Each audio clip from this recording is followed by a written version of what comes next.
Naiz irratian, bigarren kafea.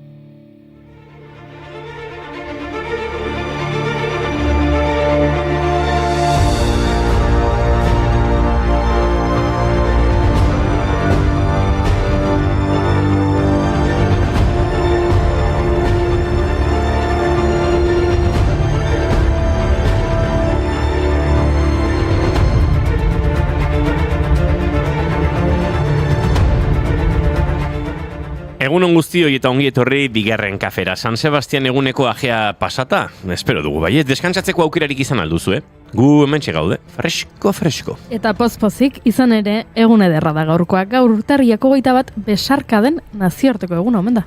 Jendaurrean sentimenduak adierazteko dauzkagun arazoi aurre egiteko sortu omen zuen 80ko hamarkadan Michigango psikologo batek. Horrelako gauzak beti izaten dira Michiganen. Beti.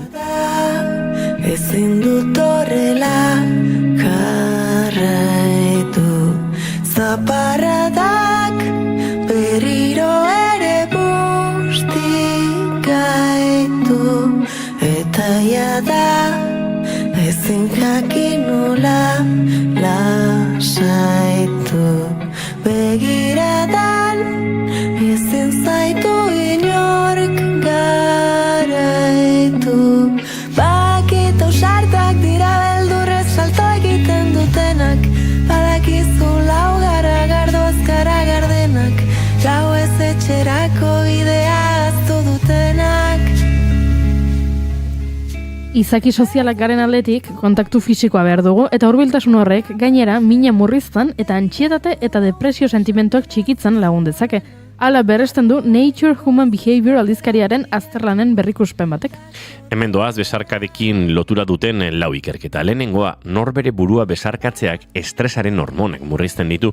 Autobesarkadak onak dira bai Frankfurteko Goethe Unibertsitateko Aljosa Dreisner ikertzaileak hala dio bintzat.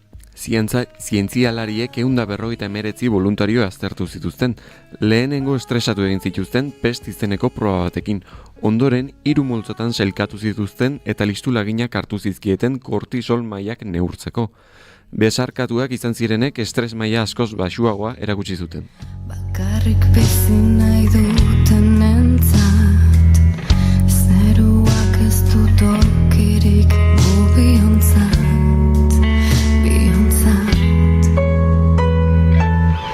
Eguzkiak ez du argitzen kaiola hontan izua zortza. Goazen beste ikerketa batekin. Besarkadaren iraupena garrantzitsua da umorearentzat. Pertsona gehienak ados leudeke besarkatzeak eragin positiboa duela aldartean.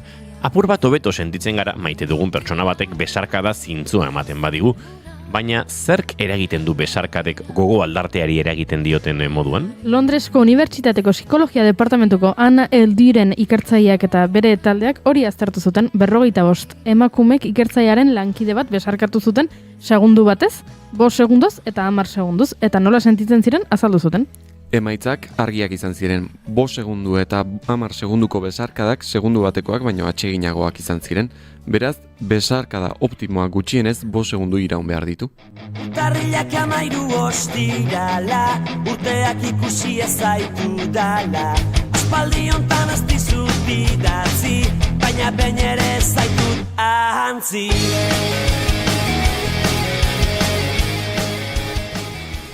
Hirugarren ikerketa. Kulturak eragina du besarkatzeko dugun moduan. Wrocławko Unibertsitateko Agnieszka Zorokowska ikertzaileak zuzendutako nazioarteko ikerketa multizentriko batean, pertsonek musu ematea edo besarkatzea bezalako harreman afektiboko portaerak erakusteko zein faktorek eragiten duten ikertu dute. Ikertzaileek 45 herrialdetako 14.000 pertsona baina gehiagoren datuak aztertu zituzten eta alde handiak topatu. Izan ere, herrialdeen artean hain kontserbadoreak ez diren eta hain erlijiosoak ez diren herrialdeetan dauden pertsonek harreman emozional handiagoa erakutsi baitzuten. Gainera, temperaturari dagokionez herrialde beroeagoetako pertsonak kontaktu emozionalagoa erakusten zuten, ziurrenik herrialde beroeago batean bizitzeak beste pertsona batzuk ezagutzeko aukera gehiago ematen duelako.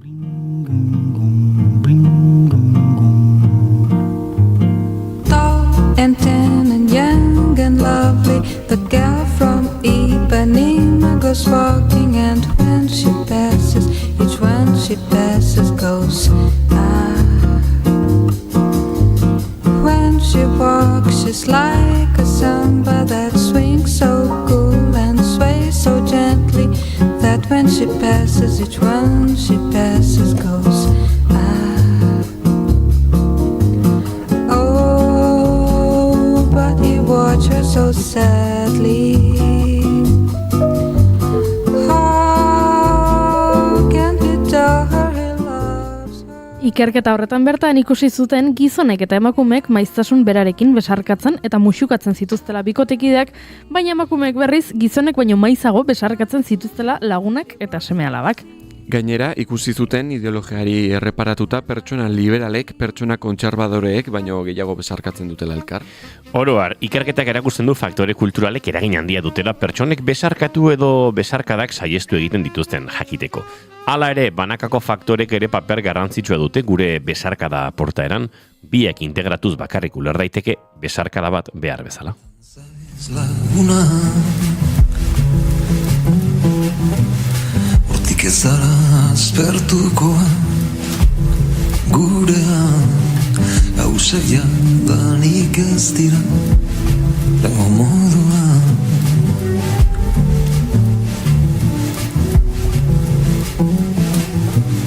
jendea eskontzen doa normala bakotxa bere bidetik doa. Eta azken ikerketa bat, Torontoko Yorkeko Unibertsitateko Kinesiologia eta Osasun Zientzien Eskoloko Taya Rogers-Ryer ikertzaileak aztertu zuen besarkadek bizitzako fase ezberdinetan eragin psikologiko ezberdinak dituzten ala ez. Ikertzaileek 75 urteko edo gehiagoko 20.000 pertsona baino gehiagoren datuak aztertu zituzten. Eta ondorioa argi eta garbi zegoen, besarkadak maiztasunez jasotzen dituzten 75 urtetik gorako pertsonak osasuntsuago sentitzen dira. Efektu hau estatistikoki esanguratsua mantendu zen ikertzaileek eragin potentzialeko faktore asko kontrolatu ondoren, hala nola egoera zibila, ospitalaratzeak, gaixotasun kronikoak eta beste asko. Horrek, besarkaden eta osasunaren arteko lotura handia iradokitzen du. Ikerketa garrantzitsua izan zen ordurarte adinaren faktorea etzelako asko ikertu. Beraz, besarkatu zuen guraso eta aitona amonak. Egia esango izago, abenduak 19 ditu, gaur ez zaitut deitu, txiste bat musu bi pantailan, komete la vidaren bat, disfruta. Tira, besarkadak aipatu ditugu eta besarkadak aipatzen dituzten abestiak entzun ditugu, baina gaur astazkena da eta beraz musikariak ere aipatu beharko ditugu. Gaurko egunez jaio zen Lola Flores, la faraona Espainiar kopla abeslari, dantzari eta aktorea. Efemeridoi etzen uten espero entzuleok, Eta gaurko egunez ere jaio zen Emma Burton, abeslari, aktore, irrati esatari eta telebista aurkezle ingelesa. Spice Girls musika boskoteko kideetako bat. 86an hasi zuen bere bilbide diskografikoa Spice Girlsekin arrakasta eta eragin kultural handia lortuz. 2001an taldea banandu zenean bakarkako ibilbidari ekin zion. Hala ere, Spice Girls taldearekin bi itzulera bira egin dituzte. Londresko Joko Olimpikoetan bat eta taldearen 20. urte aurrenean beste bat.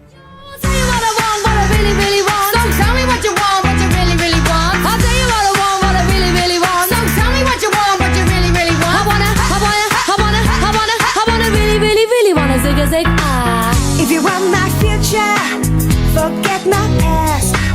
If you wanna get with me, better make it fast. Baina guk beste estilo bateko musika hitz egin nahi dugu gaur. Noir Sotxa taldea ezagutuko dugu duela hilabete atera zuten euren EP berria 4 izenekoa. Eta dokumental eder baten inguruan ariko gara, Traslagoia Noruega. Filma, mendi filmen estrenatu bazen ere, gaur emanaldi berezia izango dute Tolosan, Euskal Herrian, eskia jaiotzen ikusi zuen herrian. 1906an Norvegiako Mustad enpresako familiako kide bat bidali zuten Gipuzkoara, fabrika bat eraikitzeko leku baten bila. Javdanek Tolosa aukeratu zuen eta langile norvegiarrak Leister iritsi ziren bertara. Langile horiek eskiatzen hasi ziren elurra iritsitakoan eta euskaldunak flipatzen geratu ziren. Eta doinetatik aratago podcasta ere izango dugu gaur noski. Horrela, eman diezaiogun hasiera besarkaden mundu egunari. Entzuleok, urtarriak 21 ditu gaur eta asteazkena da. Ongietorri bigarren kafera naiz irratian zarete eta baita besarkaden tenpluan ere. Badoaz, milaka besarkada, zuen etxeetaraino edo zaudeten tokitaraino. Egunon, ongietorri!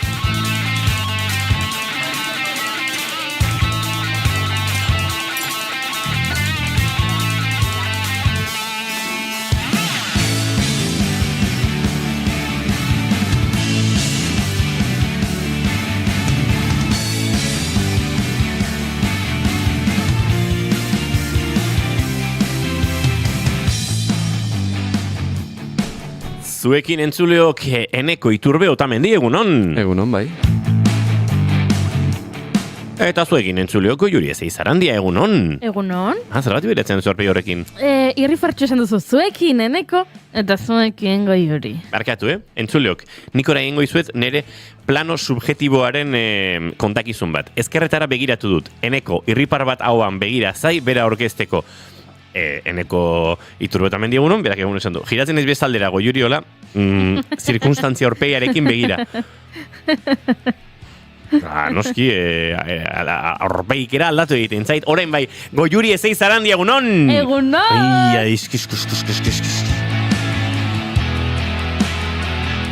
Eta izketan ari zaizuen hau eta kiloka, tonaka pazientzia duena. Inigo Asensio, Lurbide gaur bigarren kafeak 1111 du. Bai. Bat. Eta ni flipatuta nago zenbaki honekin, Gaur, besarkaden mundu eguna eta zoriontasunaren mundu eguna ere, bai, Goizeko 10:19 dira, urtarrilak 21 ditu gu hiru gara, Laister lau izateko intentzioarekin. Ongi etorri guztioi, naiz irratian zarete, bai, bigarren kafean.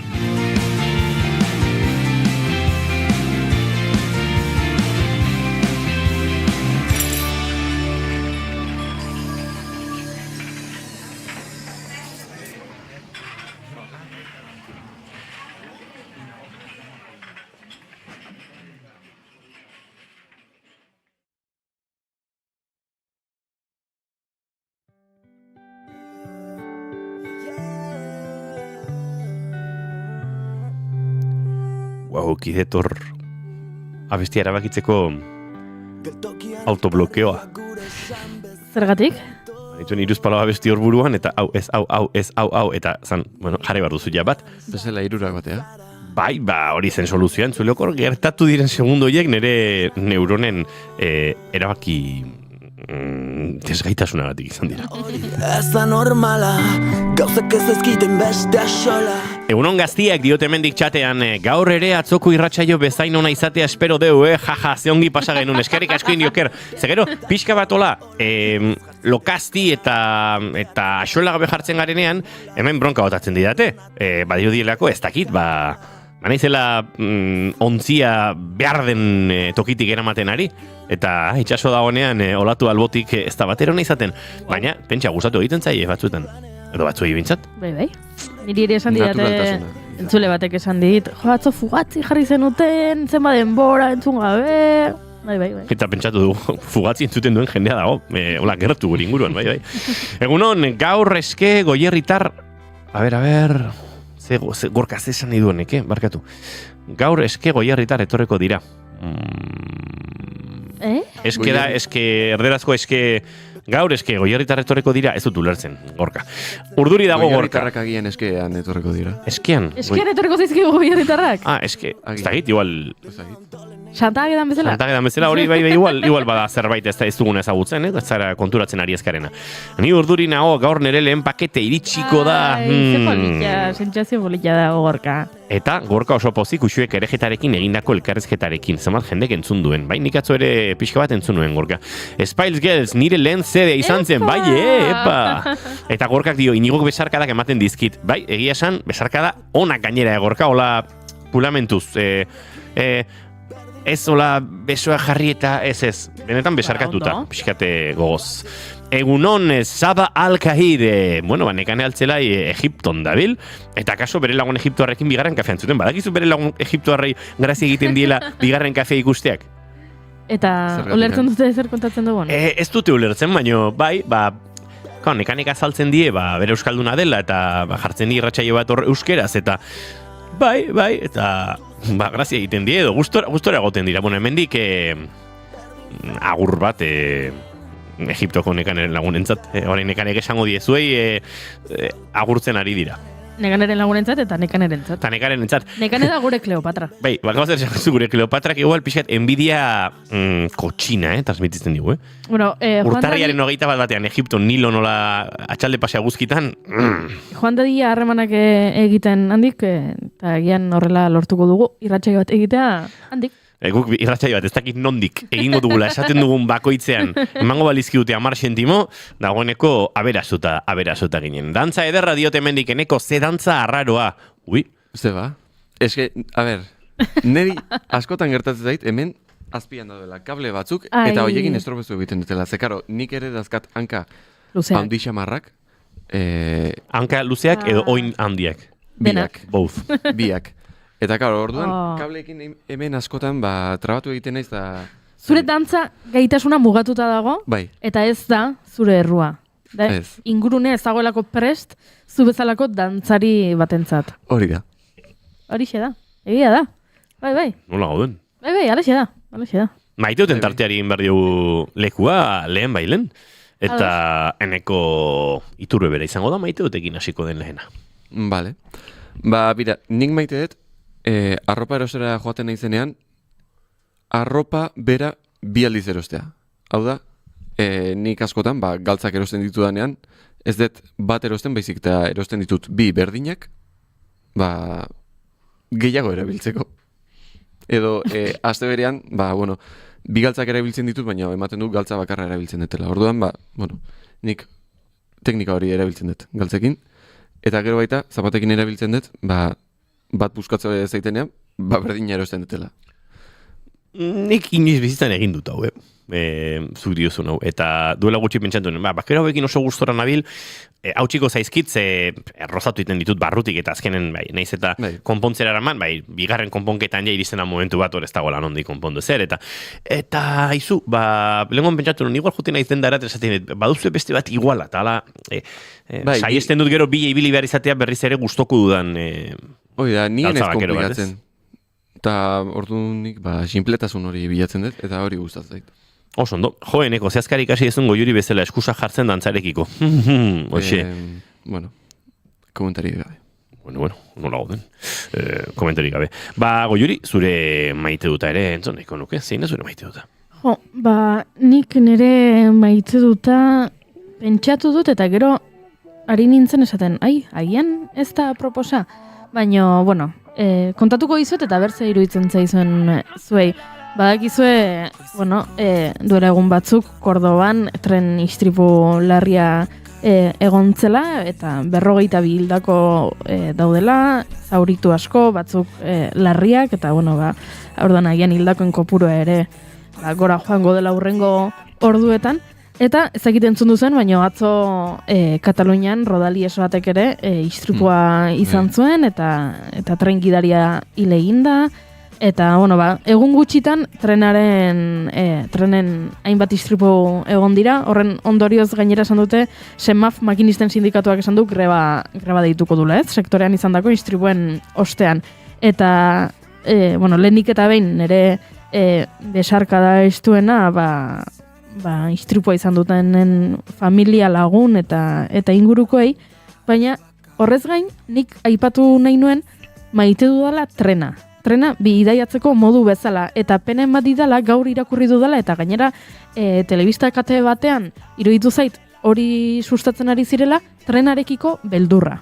Eta ari zirela jendearekin hizketan, zen ez orain beldurra ematen dizu trena hartzeak ez da, eta jendeak, azkeneko egunetakoaren ondorioz gaur orain tren hartu behar dut nik joateko lanera, eta egia esan, beldurra ematen dit trena hartzeak, eta pentsatu dut, ze pena, trenak hainbesterako aurrerapen asko ekarri ditu, herri askotako jendearentzat izan da, zerbait herria eraldatu duena, batzuetan kalterako, batzuetan onerako, baino, trenak trenak gauza asko albidetu ditu, eta niri trena asko gustatzen zait, bidaiatzeko modu bezala agian ez dudalako gidatzeko iturarik, naiz eta gidamaimena izan, ez dut gidatzen, agian txikitatik nik hemen eduki dudalako, tren zerbitzu bat, adibidez, ondartzara joateko, tren erabili dut, oso gaztean nintzenetik, eta orduan, badio torrelako nolabiteko kariñoa, eta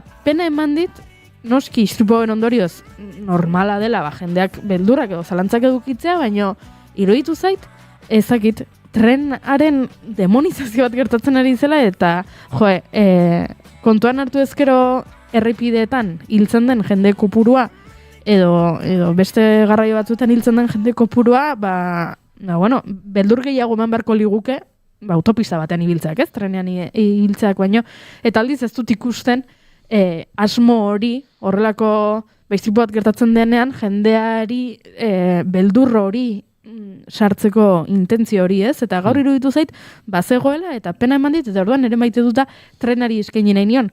Gero pentsatu dut, trenari maite duta eskaintzea, istripua egon denan, ez dela oso aproposa, baina bueno, hori ekarri nahi nuen.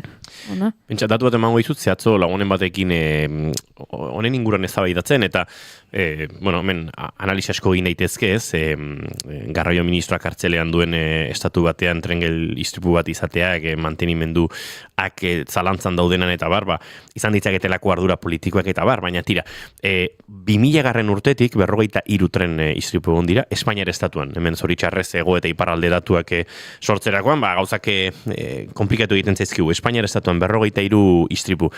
Atzo egin nuen zenbaketa gutxi gora beherakoa. 100 pertsona inguru hil dira istripu horietan 2000 urtetik. 63.500 hil dira errepideetan 2000 urtetik. Proportzioa oso desorekatua da, beraz, ez dago konparaziorik. Egia da gero tren istripu baten bueltan, sortzen dela alako, ez dakit, fenomeno mediatikoa, ez, eta noski orain trenaren inguruan zalantzak eta bestelakoak sortzen ariko dira, baina trena da gaur-gaurkoz ere edonon garraio sistemarik seguruena, ezta? Horrek ez du esan nahi, ez denik bermatu behar azpiegituren egoera ona eta zerbitzuaren kalitatea, azkenek urtetan ikaragarri ikusi dugu trenaren zerbitzua nola joan den kaltetzen, ziurrenik zerbitzu publikoak orokorrean ere kaltetzen ikusi ditugun moduan, baina bai, datuak oso argiak dira eta errepideak hiltzen du 100 aldiz gehiago trenak baino, beraz. Indiokarek dio, trena ona da, Renfe ez, baina trena bai, ni trena ari nintzen, gero zerbitzu gari daude, enpresa gari daude, konpainia gari daude eskaintzat dituzenak, eta horrekin arazoak izan ditzakegu, baina trena garraio bide modura, horixe ekarri nahi nuenik ona zuen gana. Josu Iztueta gortu behar dugu segituan, Josu Iztueta, egunon? Egunon. Makina bat urdu trenean pasatakoari izango zarazu. Bai, eta trenzalea naiz, bain datu egintzun ditut, eta bainik ere hori pentsatzen dut, errepidea 1500 lagun inguru hiltzen dira urte bakoitzean, trenean asko gutxiago, treneko istripu guztiak azaltzen dira medioetan, errepideko guztiak ez, errepideen zenbaki absolutotan gehiago dira, baina erabiltzaileak ere zero askoz gehiago dira. En fin, ni trenzalea naiz eta gaur kontatzera, trena maite dut, eta gaur tren batekin lotutako historiak argiko dugu. Trena jendeak ola idea bat egin dezan, hemen Tolosa, Donostialdean norteko ferrokarrila 1875 inguruan iritsi zen, eta gure gaurko protagonista bat, norvegiar bat, Harald Mustad, etorri zen 1906an trenez, bere sorterritik, Jobiketik, eta suposatzen dut, Danimarkara barkuz pasabarko zula, gero berriz trena hartu, eta Hendaiatik irundik Donostira etorri zen, eta horaz izan, bere lantegia, beraien lantegian unirekitzeko, begiratze edo esplorazio lanetan. Eta horrazten da, eskiaren historia harri bat, jende berritzailea, ausarta, eta ilusio handia ekarri zuena ere, lanpostuak noski, izan helburua, etzan helburua eskiatzen eakustea, baina, eakutsi zuten ez, hemengoek ere ikasin zuten.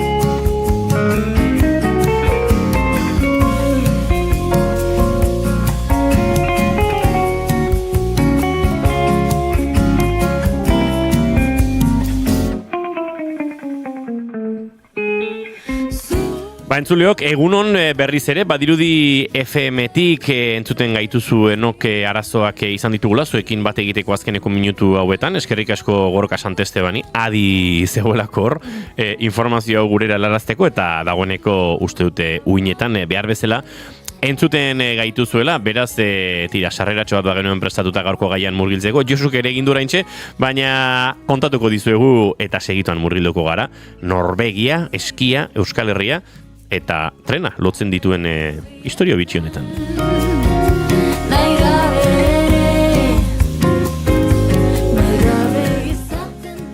Kontatzen ari ginen, eurena etzen tokian egotea egokitu zitzaien. Industriaren gorakada, latitude berrietan aukera berriak, Norvegiako Mustad enpresak joera zuen, bere ekoizpen lantokiak munduko leku ezberdinetan kokatzeko, eta Espainiar estatuaren iparraldean interesa izaki edo, Hego Euskal Herria aukeratu zuten, zehazki, Tolosa industria azpigitura ona zuen, lotura onak eta trenak hamarkadak zeramatzan martxan. Enpresa ora bideratzeko behin erabaki hartuta, hainbat norvegiar iritsi ziren herrira. Izatez, gaur egun haien biloba eta birbiloak ere tolosarrak dira, baina euren senarekin batera ekarri zuten eskia, dena esaten hasita duela mende pasatxo, gehiagotan zuritzen zuen Tolosan eta inguruetan. Berastegi, estatuko lehen eski froga ospatzeko, leku aukeratu izateraino. Eskiarekiko maitasuna ekarri zuten eurekin eta orduz geroztik bi Tolosar mota daude. Bai, bi Tolosar mota gara. Inauteriak festa giroan bizina izaten dituztenak, eta inauterietan eskiatzera joaten direnak. Eta tira, bagaude bietara egokitu izan garenak ere, ez pentsa, denetarako maten duela bizitzak, Norvegiar industria gizon eta eskizale haien ondorengoak, gara nolabait esateko, baina kate begi horietako bat garrantzitsua izan da Josu Iztueta, eta arekin batera Kiloroni gogor heldu zioten hainbat belaunaldi. Beraz, gonbidatu dugu Josu gaur eromen giroan dabilela, gaur Tolosan bertan dokumental edo historia kontatzen duen dokumentala, Tras la huella Noruega aurkeztu eta iaia pixkat estreinatu ere egingo den, aipatu dugu mendifilmen estreinatu zela, gaur pase berezia izango du nolabait guztiari zentzua eman zion herrian, Leidor aretoan, eta Josu Iztueta dokumental horren protagonistatako bat izateaz gain, bada historia oso ondo ezagutzen duen gizona. Askotan egokitu guztitzaizun Josu, honen inguruan aritzera, iskiak jarri eta han, herrialde nordikoetan barrena ibili zinatenean, eta beste inbatetan nondik nora Tolosarraiek hasiote ziren eskiatzen eta Norvegiarren historia kontatzera egokitu guztitzaizun. Bai, gehi egiten, behar bada. Bai da, histori bitxi bada, gu lekuko izan gea, ez joan da mende hasirakoaren lekuko baino bai kate luze horren kate begi izatea tokatu zaigu, ez? Eta kate begi ez lotura bezala ikusita katea, baizik eta transmisio korrea bezala ikusita. Garbi dago, bai zeozer berria iritsi zela, nik uste ulertu behar dela ere Tolosa berezi xamar bazela ordukoa, giro industriala, zezen plazara egin berria zan, gauza pixka behan duzio estadio egin zan, estatu mailako lehen estadioa, bazan jende emprendedorean nolabait esateko, ez, eta ez zeuden zai, diputazioako gobernuen laguntzan zai, enpresariak ziren bai dirua zeukaten, baina oso berritzaileak zian, ez?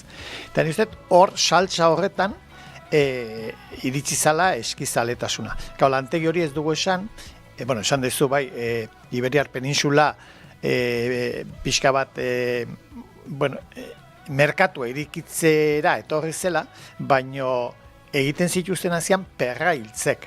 Gerora amuak egin zituzten, arrantzako antzueloak, baina perrailtzek eta badaude garaiko katalogoak. Hain perrailtzek, jende batek ez daki zer dan perra. Hori azaldu behar nuen, ez? Perra zer dan, da perratoki da zer dan, da perrak laneko animaliei o aberei jartzen zaien oinetako azkazal babeslea dolitzateke. Inork ez badaki, zaldi batek badauka, behi batek bi dauzka, eta orduan perratzen dira laneako animaliak. Txerrik ez dira perratzen da... Antzarrak perratzen aldira? Bai. Orduan, pentsatu da garai hartan, baserri gehienetan izango zala astoa o mandua edo behia edo dena delakoa, eta orduan milaka animalientzat milioika perra hiltze beharko zirela. Beraz, haientzat handik ornitu ordez, Iberiar Peninsula, lantegia hemen eraikitzea pensatu zutela, oso ondo. Etorri, lantoki hori martxan jarri, lantoki hori martxan jartzeko nolabait eskulan edo jakituria norbegiar bat iritsi zen herrira, ondoren eurek erakutsi zieten Tolosarrei, edo ingurukoei, Gipuzkoarrei, eta negozioa nola gauzatu.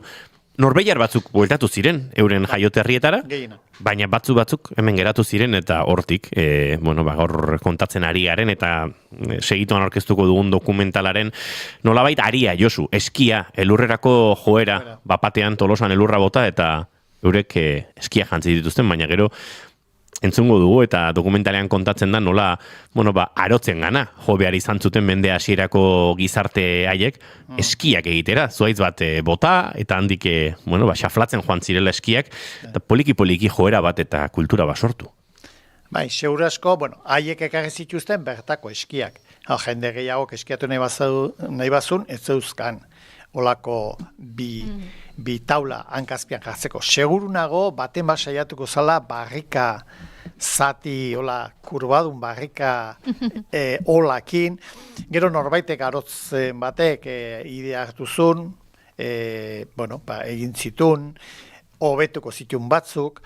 Niz eta sortuko zala zerbait berriaren bizipoza, ez? Eta esat deuna, hainbat jende baldimazekien eta hainbat jende ikasteko pres baldimazegoen, hotxasten dira gero histori politak.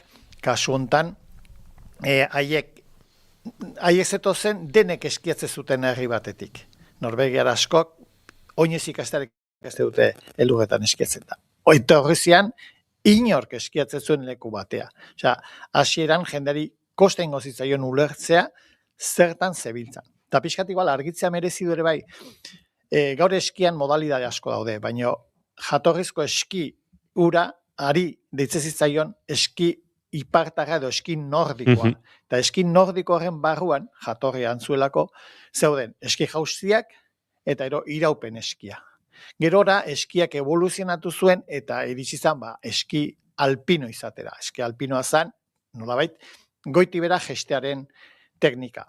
Eta hori ere, gerora aldatu zen, eta badaude eski alpinoko probak, batzuk descenso edo jetxiera zuzenak, besteak eslalonak, gaur egun esnoua dago, tabla batekin gestea hori ez zuten haiek imaginatu ere egingo. Eta gero, eskia akrobatikoa eta eskia denetarik. Baina, nigozuk esan dezu bezala, berazteinen zen eski proba batean, jauziak ziren. Jauziek hori da. Jauziak, batzuk ondo eroritakoak eta besteak jauziak, arrasta uste zuten horietakoak.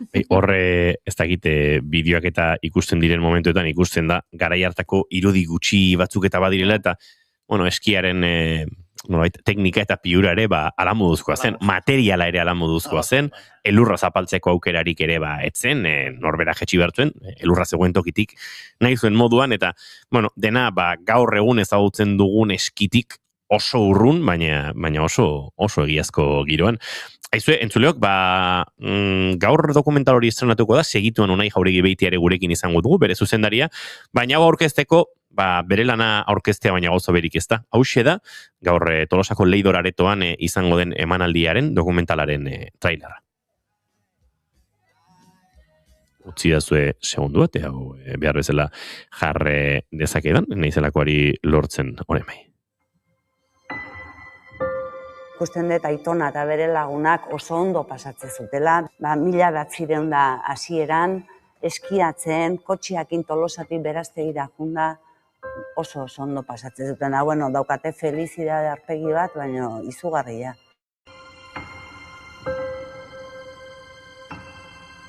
Llevo muchísimo tiempo comentando deporte de montaña y esquí. Para mí es una sorpresa descubrir que Tolosa es la cuna del esquí.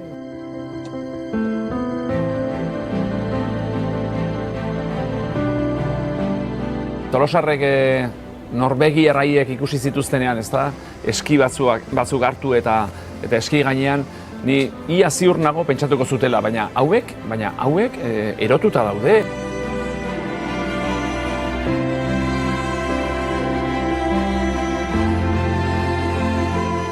Cuando vinieron los noruegos aquí, eligieron Tolosa porque veían que era un centro neurálgico muy bueno de comunicaciones para España. Haiek etorri izana ez da gure meritua.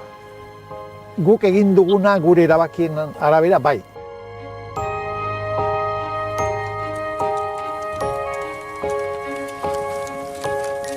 Gure esku zer dago, entrenatzea. Ezin badugu elurretara joan, pues roleski egingo dugu.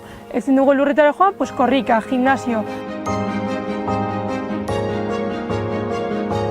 Preparados, ya.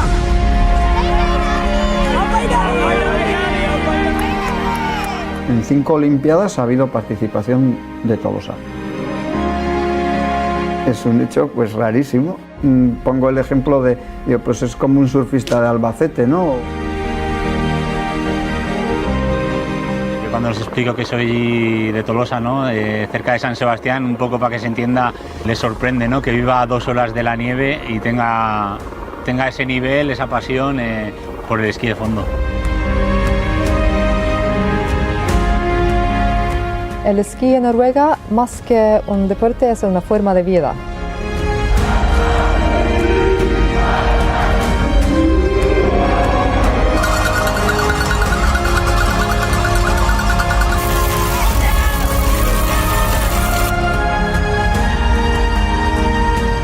Tú sueñas, ¿no? Tú te pasas el verano soñando que vas a ir a esquiar en el invierno y bueno, soñar, una persona que sueña es una persona feliz normalmente.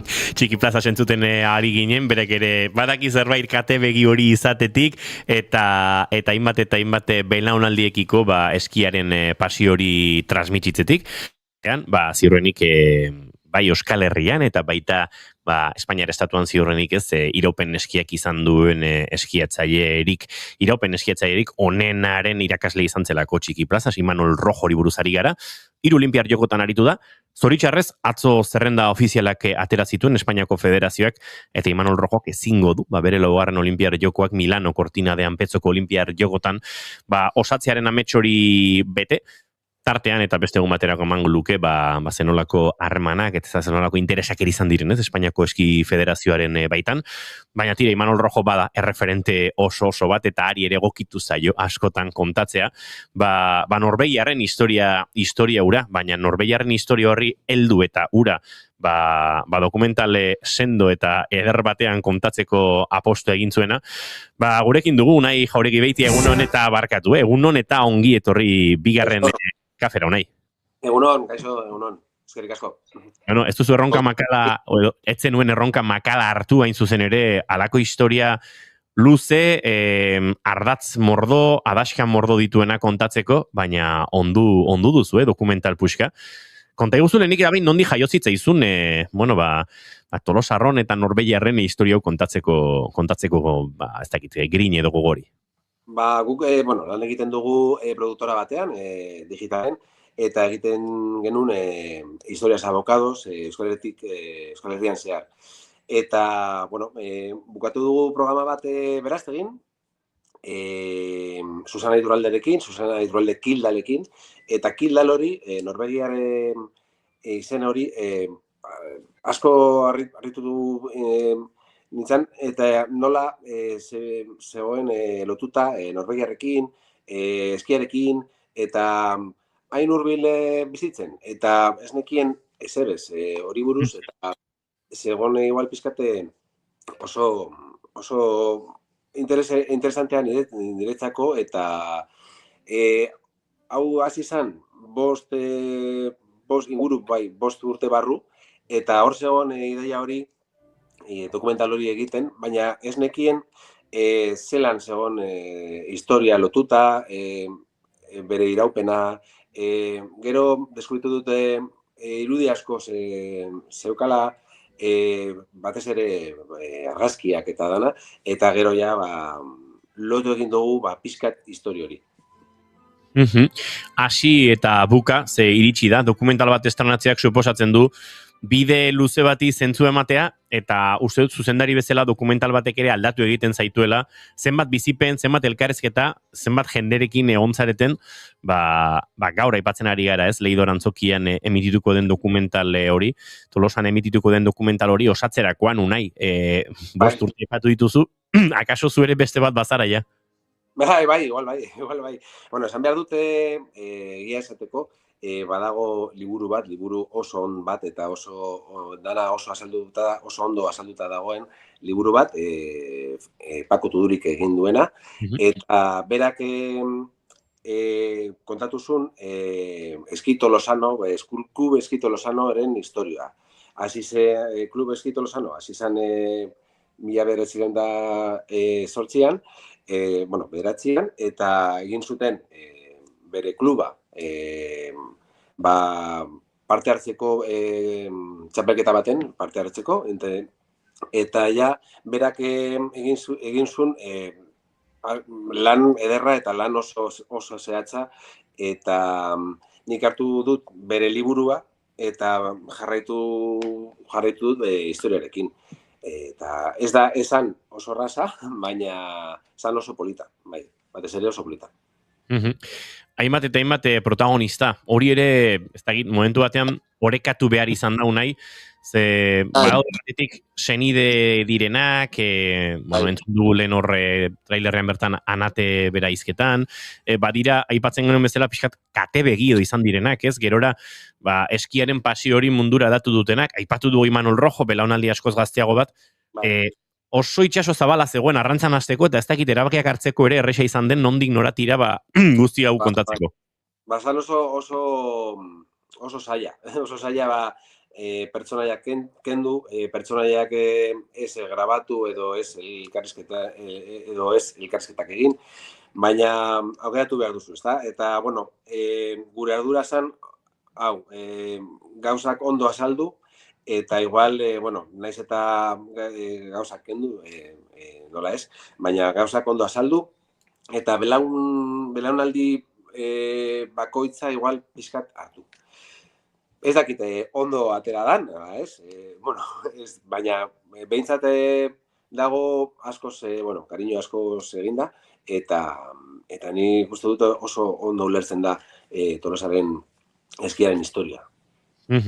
Aizu, gaur nolabait historia hau jaio zen herrian izango da proiektzio hori, Tolosako Leidor Antzokian, herria bera pixkat hankaz gora jarri duen proiektzio bat ere badela, guk Tolosatik egiten dugu irratxa joa naiz irratian, eta gutako asko ere tolosarrak gara, ezagutzen dugu ondo zer bizi den hemen ordu hobetan, baina, aizu, mendifilmen ere estrenatu zenuten, eta bertan lehen feedbackak, lehenengo sentsazioak, ere jasoko zenituzten, ze sentsazio eman dizu lehenengo erakuste horrek?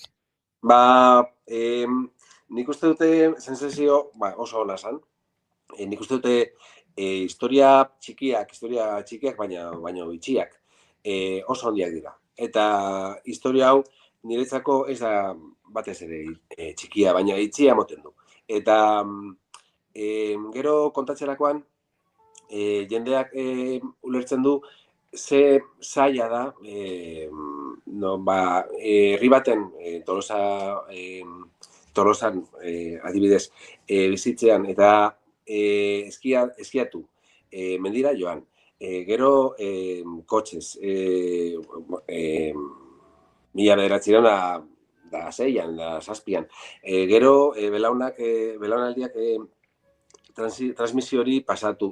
Da oso bitxia, oso espeziala, eta nik uste dut jendeak ulertu du ze zaila dan pasio hori transmititzea. Ez dakit. Josu, zuk dokumentala ikusteko aukera izan duzu dira? Bai, Bilbon ikusi nun mendifilmen estrenoan. Eta ze konta dizaiokegu entzuleari dokumentalaren inguruan? Bueno, batzuntzat historia ezaguna da, beste batzuntzat berria. Ni tartetxo batean azaltzen naiz. Norberak ikusten duen zerbait juzgatzea norbera bertan azaltzen denean ez da oso erraza izaten. Nik uste oso ondo kontatuta dagoela. Esan du, unaik, batzutan zaila da, gauza kentzea, eranztea gehitzea errezagoa da, gauza kentzea baino, baina nik uste oso ondo kontatuta dagoela lehen eskilari haien gandik hasi eta gaur egungo Imanol Rojo litzateke pixkat, esan duzun bezala, joko olimpikotik kanpo geratu dena, baina badago, geroa ere badago. Egonda iragana eta badago geroa, naiz eta krisi txiki bat ere badagoen, gaurko gazteak kirol aukera ikaragarri daukatelako, eta justu eskia da elkarte baten edo gurasoen babesa behar dezu. Igeri lekura juntzaitezke beste batzukin, ez dakitzen baino, elurretara norbetek eraman behar zaitu. Pentsa, aipatu dugu Imanol Rojo ez dela Olimpiar Joko hauetan izango, Milano Cortinadan Petzo, nik pena handi zartu dute, uste dudalako Euskal kirolari honenetakoa dela historian, Imanol Rojok lortu duena oso nekez konta daiteke Olimpiar kirolean, eta are gutxiago, aipatzen ari garen berezitasun hauekin, elurretik urrun, kultura, eski kultura, oso murritza izan duen herri batetik, Euskal Herritik, eta abiatuta, baina pentsa eraginak zer diren, ze Olimpiar Jokotan iropen eskian Euskaldun bat izango dugu, Manes Salsamendi izango da bertan, bera Brasildar Euskalduna, ama eta aita bat Euskalduna, bestea Brasildarra ditu, berak Izaban ikasi zuen eskiatzen, baina Izaban eskiatzeak ere badaukan Orbeiar haiekin lotura noski, eta Tolosan sortu zen kultura, eski kultura horrekin lotura, beraz nolabait katebegi kontzeptu horrekin jolasean genbiltzala, uste dute garrantzitsua dela aipatzea. Imanol Rojo ez dela Olimpiar Jokotan egongo, baina askoz belaunaldi gazteago batek nolabait Norbeiarrek ekarri zuten eski hori eramango duela, odolean Brasildar odola eukita eta oso historia ederra kontatzeko moduan gainera, egongo dela Olimpiar Jokotan, ez? Eta uste dut, nolabait dokumentalaren muinean erori badagoela, ez? Katea, transmisioa, batetik bestera iritsi diren jakituri hauek, eta nolabait, ona mende hasieran iritsi zen kirolark jarraitzen duela Euskal Herrian, ez Josu? Bai, eta hori, haintxe honean entorrela topatu dut, Imanolen aita. Espero zuten zerbaite, baina beti konfirmatzea izutenean disgustoa hartzen da, txikixeagoa, mentalizatu balmazode, baina baita ere. Eta, besan beharko dugu ere, agian hau entzuten ari da norbaitek esango, Tolosalde igual gertuatuko naiz, zoritxarrez, zorionez, bidapenak bukatu egin dira, lehenko lau bate izaten egon sold out oain modan dago, baina kasu hontan gratis out zan, oparitite baizian gomidapenak, eta jende asko geratu denez, pentsatu dugu seguraski, errepikatzea beste emanaldi bat egin beharko dela, ez egit otsailean edola. Txarra litzateke jendea ikusi ezinik geratzea, pena delako, batzuko ikusiko dute, eta zinean egon ez zon sagerarik. Ea hoiei beste aukera bat ematen diegun. Tolosan eo beste egi batzutan ere. Eta ea beste doan haut bat egiteko moduan garen. Askotan, bigarren eman lalioek izaten dira pixkat arriskutsuak, baina uste dut, gaur ikusiko denak ahoz sortuko duena Josu, potola izango dela, eta horrek ziurrenik bigarren eman lalio horren arrakasta ere ekarriko duela. Izan da. Unai, lehen aipatu dut ez, eta Josuri aipatzen nion, herrian, nolabait honek sortu duen arrabotxa, egia da Tolosa oso herri kirolzale ekintzailea, Josuk aipatu du lehen ez, mende hasieratik alakoxea zela, oso herri bidaiaria, hor ziurrenik, Josu Iztuetaren belaunaldi horrek ardura eta erru gehiago izango du gainera, eta uste dut, gaur Josu Leidorren biziko denak baduela pixkat herri nortasunaren eta herrian nola pixua handia duen gertakari baten usaina, ez? Ez diotu Unairi presioa jarri gainean, baina uste dut hau ere esan beharra dagoela, ez? Unai urduia, azken boladan. Ikarrizko presioa dago ez, Unai, esango Juri. Arrisko ikusten diot gaurko emanaldiari. Zergatik? Iruditzen zaidalako hemendik aurrera jendea hasiko dela eskiatzen gorbatarekin eta gonarekin. Dokumentalean agertzen diren argazkietan bezala. Horietako batzuk ikusten ari gara, streamingez jarraitzen gaituzunek ikusten dituzue, artxibo bilaketa lan ikaragarria egin duzue, neurri handi batean aipatu dugulen ere Francisco Tuduri bera, eta Paco Tuduri eta horren arduradun badira, baina zorionez artxibatekit desente Unai, egonda gordeta eta uste dut hori ere garrantzitsua dela, ez? Bai, hori da oso garrantzitsua, nola aintzindariak ziren aberatzak, eta burguesia eta dana, beraiek zeukaten kamarak, argazki kamarak, bere garaian zan oso arraroa, eta argazki pilo atera zituen, eta igual 5.000 inguru argazki ikusi nituen, eta ez bakarrik elurrezko argazkiak, baina bere bizipen argazkiak oso politak eta oso bereziak dira, bai. Nola, igual, Polikarpo Elósegui edo Isaac López Mendizabalek zeukaten argazki artxibo oso ondia, eta gainera irekia. Eta hau oso garrantzitsua da, bai.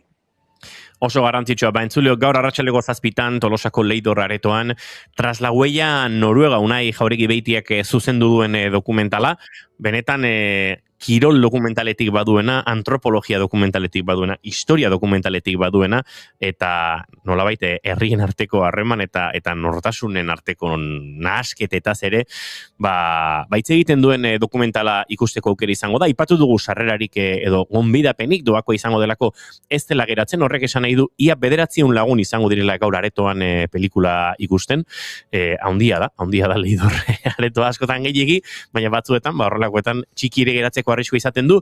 Emanaldi berriak ere izango dira, pentsatzen dute Unai bestelako herrietara eta Mendifilm jaialdiaren baitan ere dokumentalak dagoeneko distribuzioa iaia martxan izango duela, ezta?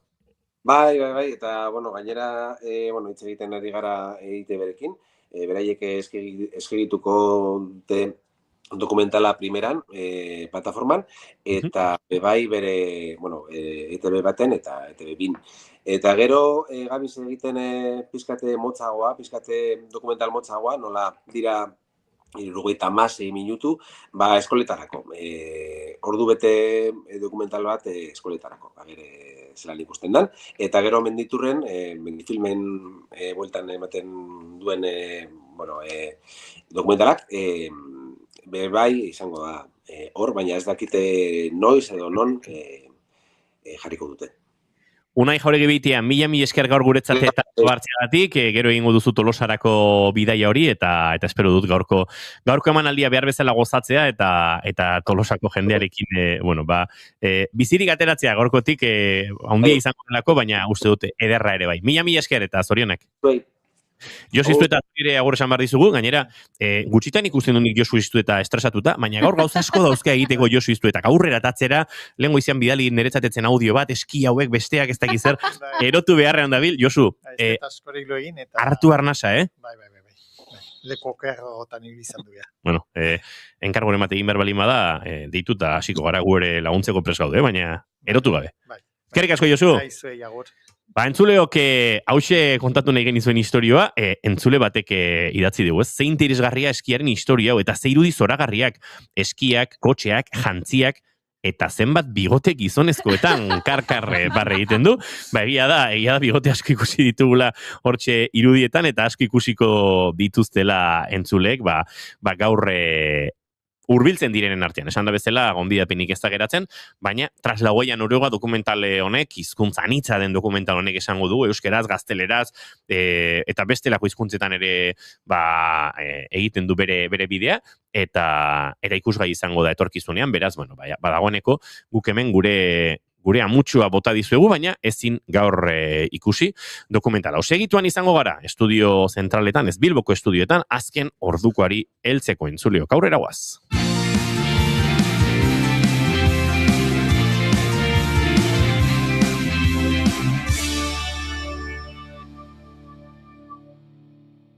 Bigarrenak ez direlako beti okerragoak. Bigarren kafea. Naiz irratia entzuten ari zara. Bilbo aldea, 92.2. Gasteiz eta Arabako lautada, 91.5. Donostialdea, 93.8. Gernika, 96.7. Leitza, 95.1. Bortziriak, 103.1. Urola, 91.8. Goierri, 102.2. Legazpi, 94.6. Naiz irratia. Entzulio goizeko 11 eta 2 minutu pasatxo, bagoaz Bilboko estudiotara azken ordukoaren bila. Itxaso Leon, egunon? Egunon, bai, azken ordukoaren baitan, kontatuko dugu suntxipen eta desplazamendu masibo artean urtea bete duela Zisjordania iparraldeko setio israeldarrak.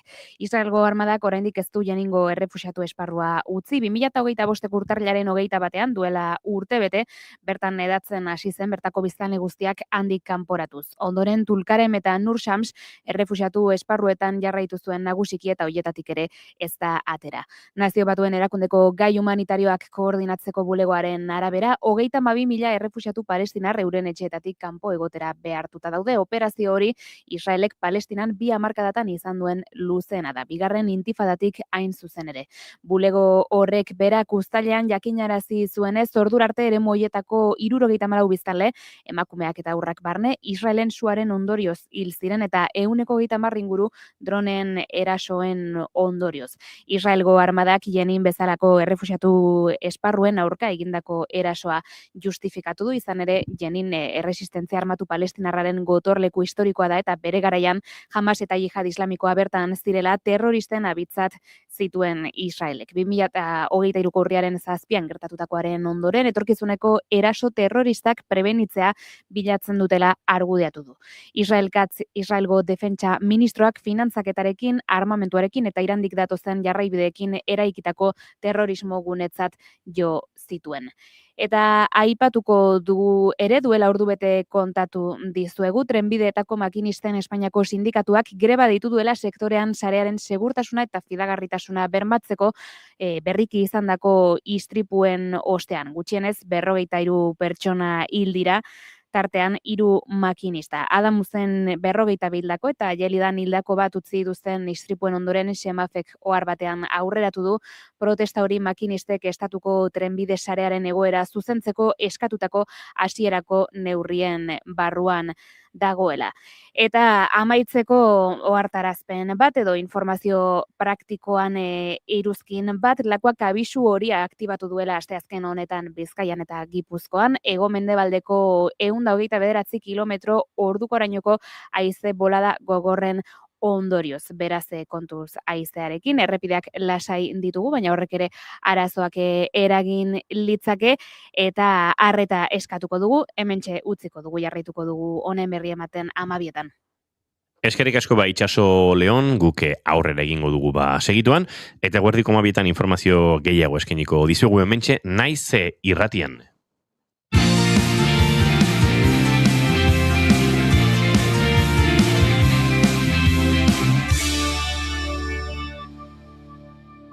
Bigarrenak ez direlako beti okerragoak, bigarren kafea.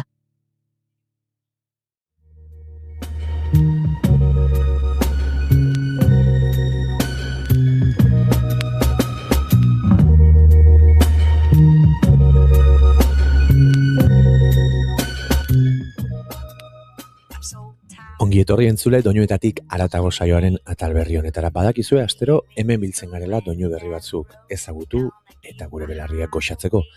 Aste honetako lehen gomendioa aspaldi entzun gabe nuen, baina garai batean izugarri baitatzen nuen Jack Johnson izango da. Bere Better Together kantua ekarri nahi izan dizuet, halako ariketa bat bezalaxe gogoan dut oraindik disko hori hau nola erosi nuen, diskoak dendara joan eta erosten ziren garai eder horietan. Eta Jack Johnsonen inguruan zer esan, ibilbide luzea duen artista da, esango nuke surf kulturan ere oso ezaguna dela, eta bere garaian Better Together hau bere baitan zuen diskoak mundu mailan ezagun egin zuela, esango nuke. Kantu hau izugarri maite dut, izan ere maitasunaren aldarri berezi bat iruditzen zait, egunerokotasunean gainera, eta oso tonu optimista eta erlajatua duela iruditzen zait.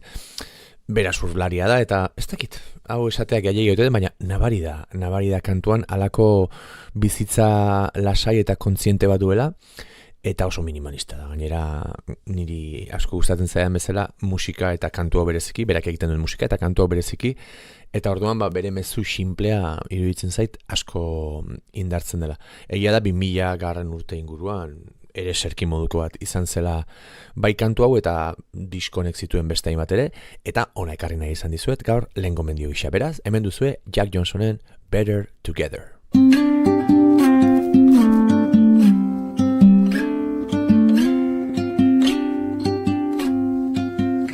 There's no combination of words I could put on the back of a postcard. No song that I could sing, but I can try for your heart. And our dreams, and they are made out of real things, like a shoebox of photographs with sepia tone loving. Love is the answer, at least, for most of the questions in my heart. Like, why are we here and where do we go? And how come it's so hard? It's not always easy, and sometimes life can be deceiving. I'll tell you one thing, it's always better when we're together. It's always better when we're together. Yeah, we'll look at them stars and we're together. Well, it's always better when we're together. Yeah, it's always better when we're together.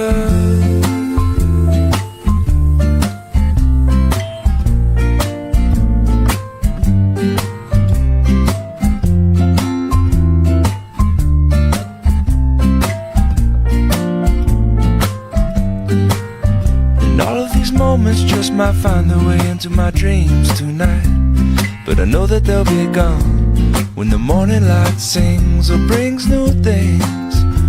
For tomorrow night you see that they'll be gone too. Too many things I have to do, but if all of these dreams might find their way into my day-to-day scene, I'd be under the impression I was somewhere in between, with only two, just me and you. Not so many things we got to do, or places we got to be. We'll sit beneath the mango tree now. Yeah, it's always better when we're together. We're somewhere in between together. Well, it's always better when we're together. Yeah, it's always better when we're together.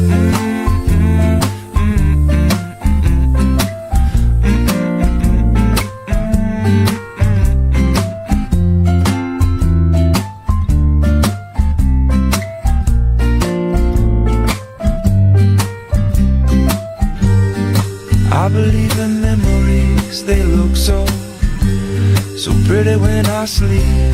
Hey, now and when I wake up, you look so pretty, sleeping next to me. But there is not enough time, and there is no song I could sing, and there is no combination of words I could say, but I will still tell you one thing, we're better together.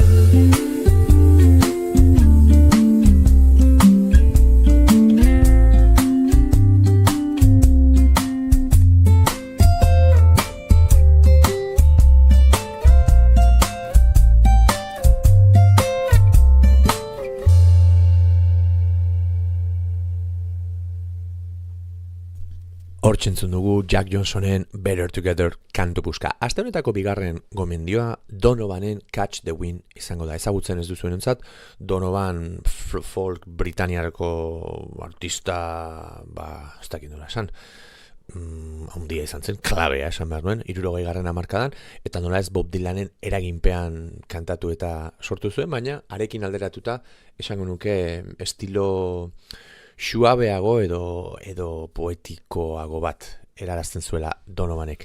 Gaur aukeratu dudan kantua, Catch the Wind honek, garai hartako barnera begiratzeko joera jarraitzen du, ez dakit nola esan, bilatze pertsonal edo sentsibilitate romantiko hori agirian uzten du, eta beste behin kantu honek maitasun idealizatu bati hitz egiten dio, eta hau espresatzeko zailtasunari ez, hau ere musikalki oso simplea da, simplea dio da, zentzu honean diot, nola ez, izan ere gitarra akustiko bat, eta hauskor bat besterik ez ditugu entzungo, eta honek nola ez, intimitate hori askozaz indartsuago sentiarazten du ez. Gainera, maila pertsonalean Donovanek egin zuen Donovanek eta beste askok egin zuten garai hartako popak eukizuen alako bihurgune moduko bat gai pertsonalagoak tratatzeko ez da, eta hau horren adibide argia da. 60. hamarkadan eman zen joera horren adibide garbia da. Beraz, ea gustoko duzuen nire bigarren gomendioa, Donovanen Catch the Wind kantua.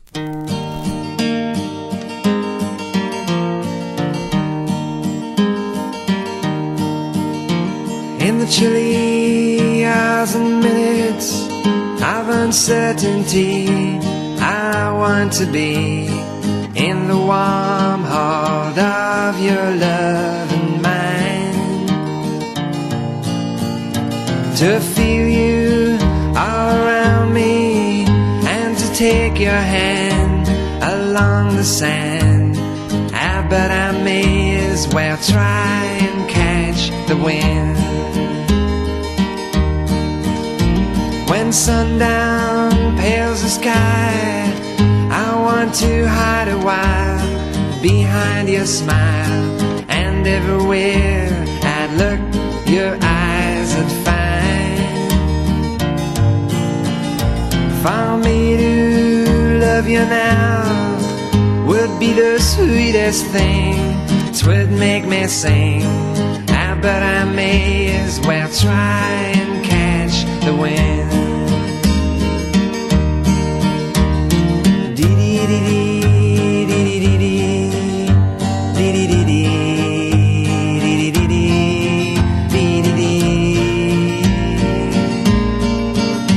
When rain has hung the leaves with tears, I want you near to kill my fears, to help me to leave all my blues behind. For standing in your heart is where I want to be and long to be. But I may as well try and catch the wind.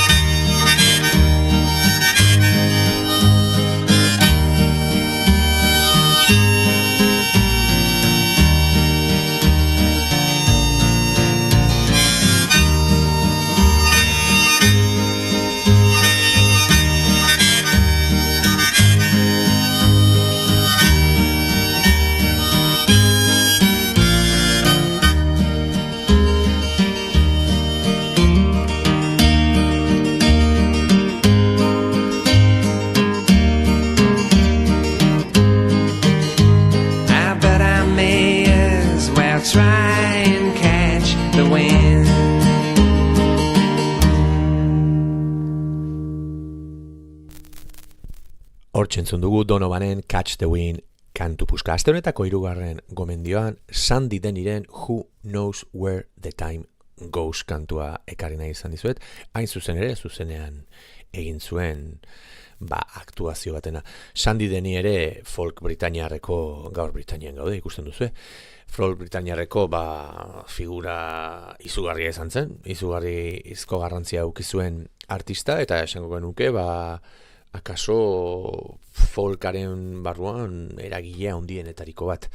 Gaurkoan ekarri dizuen kantu hau berak idatzi zuen, eta izenburuak dioen bezala denboraren igarotzearen inguruko hausnarketa bada, denborak ekartzen dituen galerak onartzearen inguruko kantu bat dela esango genuke, oso tono melankolikoa du, badu folk tradizionaletik, baina sentsibilitate edo ikuspuntu modernoa ere nabari zaio Sandy Deni kantu honetan. Gainera, esango nuke interpretazio hau izugarria dela, hori gustatu zait, eta horregatik ekarri dizuet zuzeneko hau, delikatua da, baina indarra dario, eta klasiko batean bihurtu dela esan genezake, helarazten duen ere unibertsalitate horrengatik, ez? Denok identifikatu gaitezke denboraren igarotze horrekin, beraz indarra handia du berriz ere.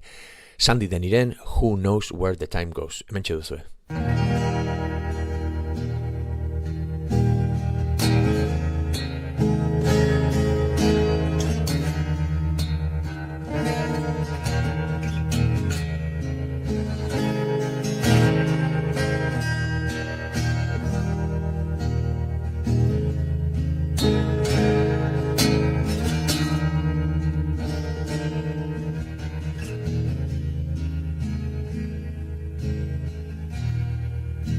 across the evening sky. All the birds are leaving, but how can they know? It's time for them to go.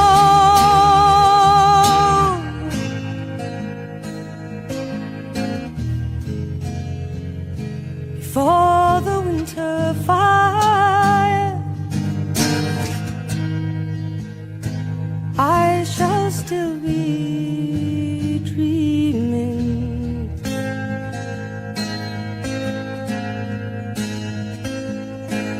I do not count the time.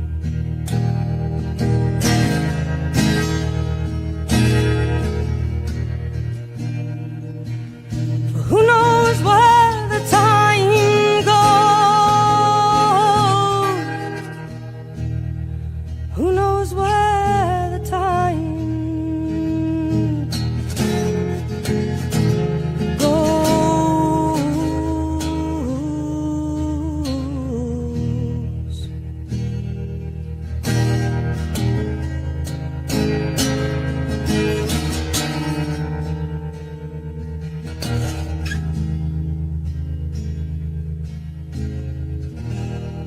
Sad deserted shore, your fickle friends are leaving. But then, you know, it's time for them to go.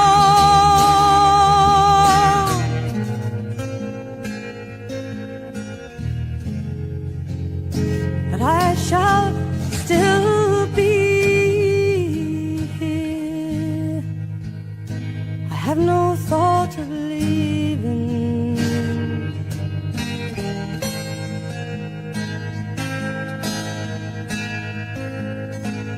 I have no thought of time.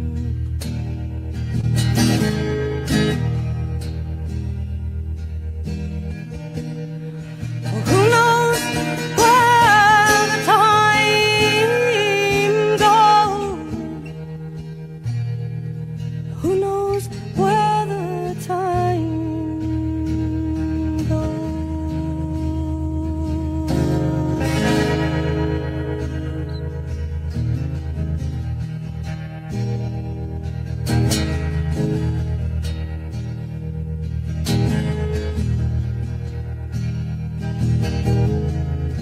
and I am not alone.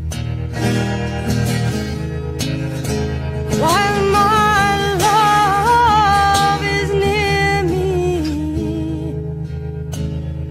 and I know it shall be so, till it's time to go.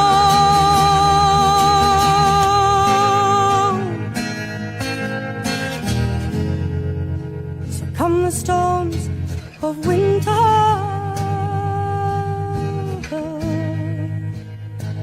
and then the birds in spring again.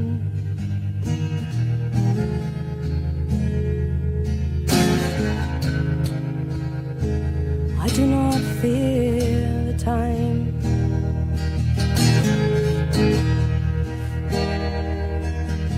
For who knows how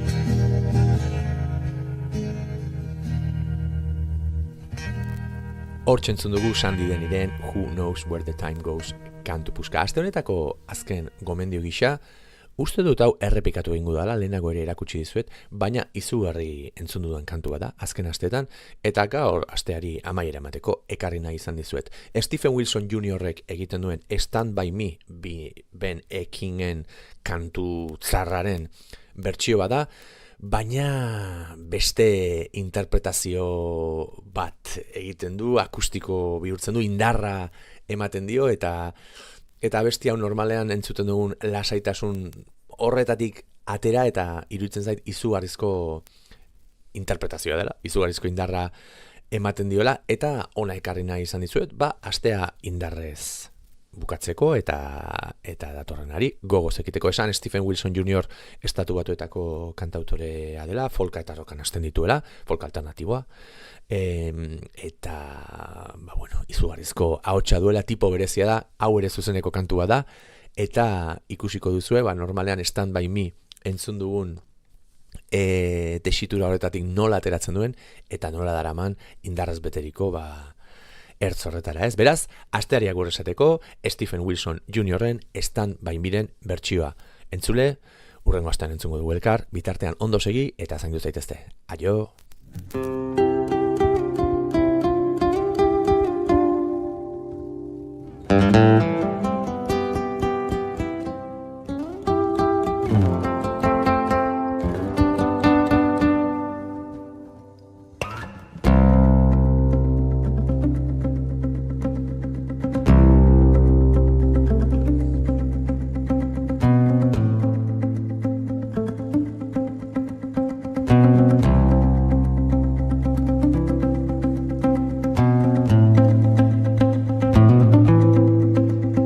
When the night has come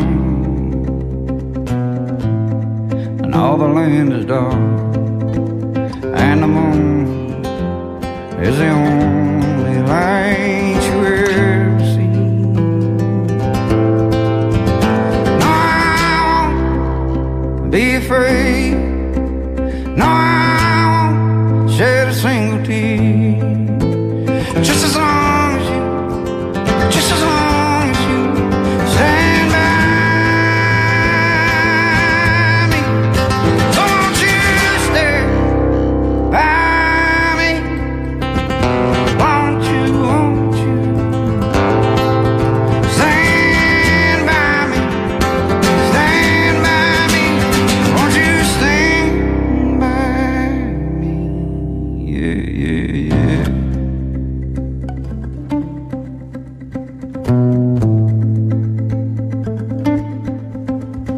If that sky that we look upon should ever tumble and fall, if those mountains, they ever crumble into their sea, into their sea, no, I won't be afraid. No, I won't be afraid. Just as long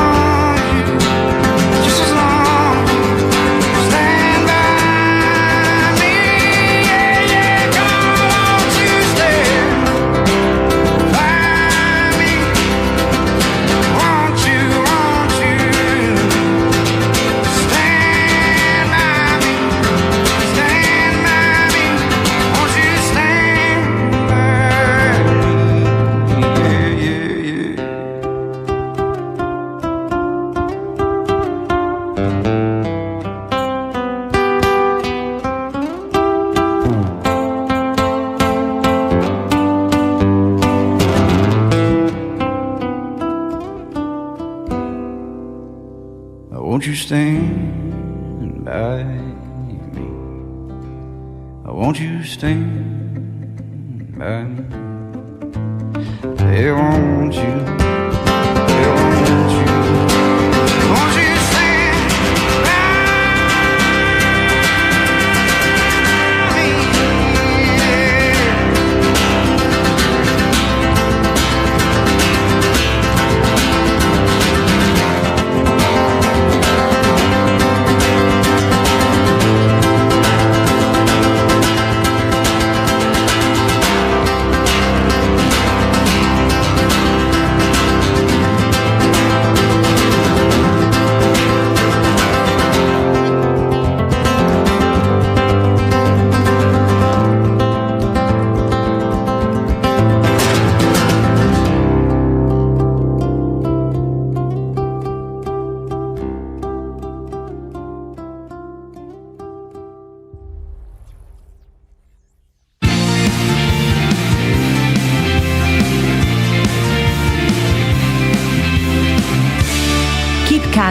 Band bigarren kafea.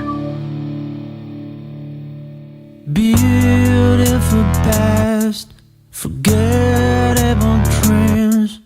This wonderful year to leave a trace that made us better. We'll learn to live. Soinu bat, estilo bat, bizitzeko modu bat. Soinu bat, estilo bat, deskubritzeko ilusio bat. Horixe dakar Noir Sotxa taldeak gaur bigarren kafera. Eta horrekin, gonbite bat, sentitzen duzuna adierazten saiatu. Saiatu, zintzoa izaten. Bai, badakigu, ez da erraza zure burua onartzea, baina entzun zure barneko ahotsa, lortu duzuna balioan jarri, lortutakoaz, harro egon.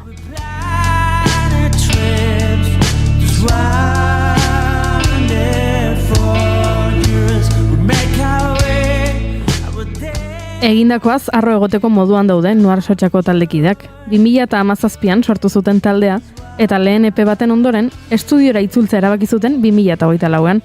Duela hilabete gutxi gorabehera argitaratu zuten 4 Noir Sotxaren EP berria, 4 kantuz osatua. Eta gaur gurean ditugu lanaz aritzeko.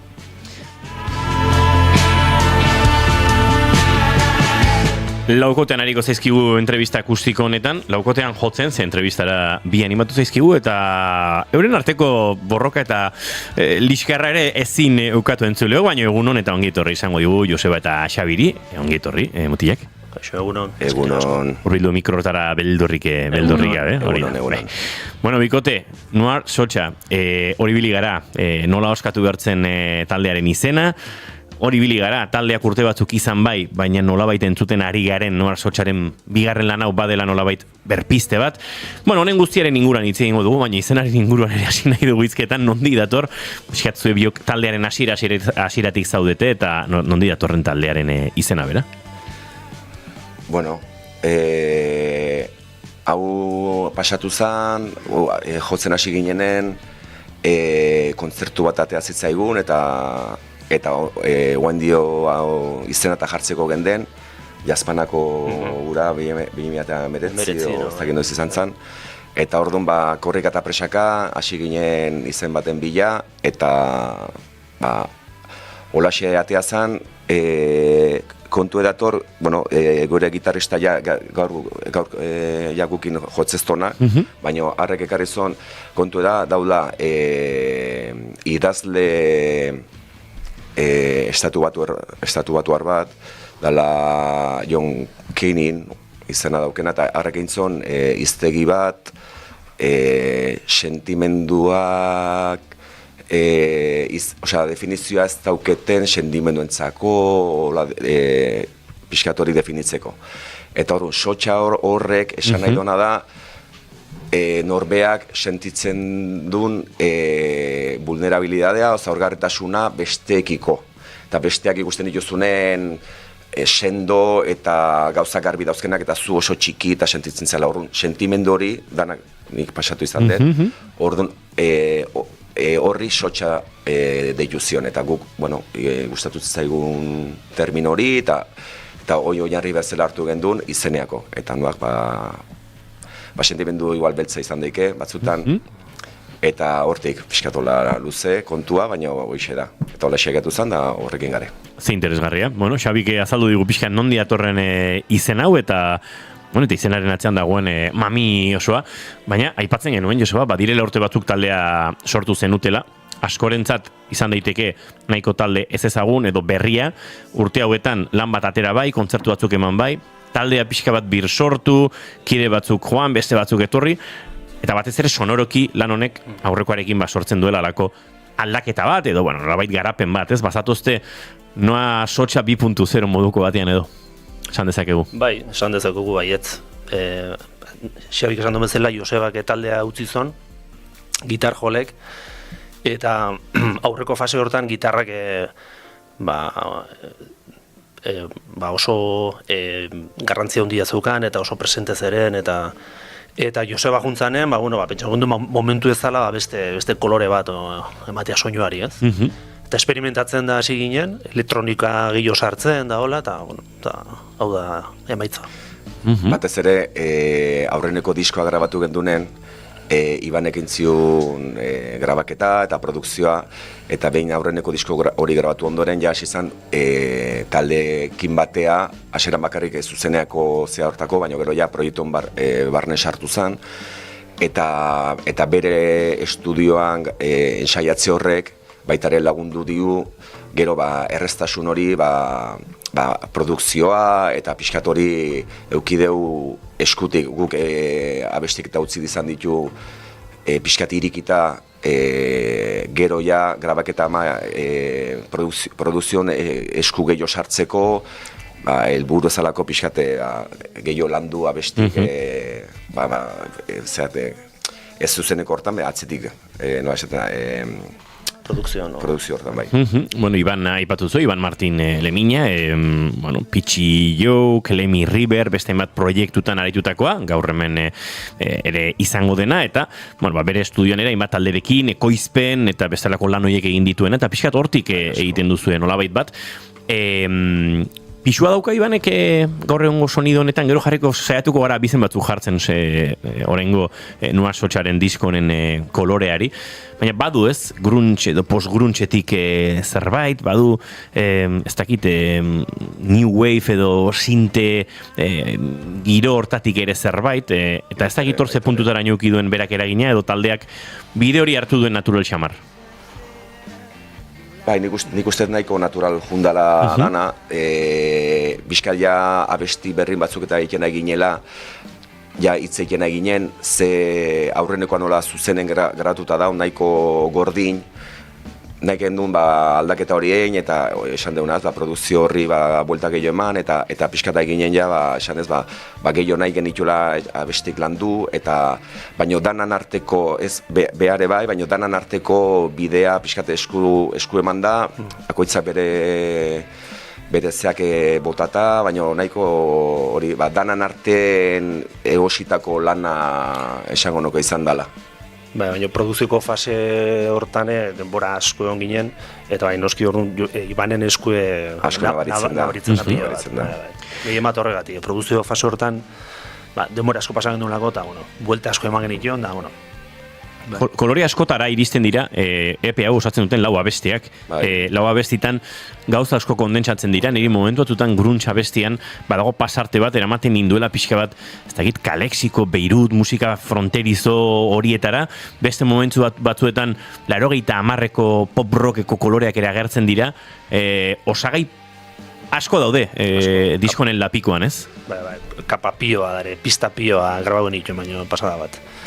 Eta bai, ezkenen nik uste horregatik zuri adibidez hori iradoki dut, baina beste jende askori beste batzuk, bakoitza bere referentzietatik, ez, azten da konektatzen honekin. Saiatu geha bai pixkat, eske gaina da guk aurrekoa zan pixkatola itxigoa esan, igual rock, igual zuzenagoa, baino guk entzuten ditugun gauzak eta gure musika bizitza honetan evoluzio bat egon da baita ere, gu ja edade bat daukeu, eta orduan musika asko entzun izan deu, eta dauzkeu referentzia asko, eta, desde luego, proiektu honetako geneuken gogoa pixkat, kolore guzti horik azaltzea.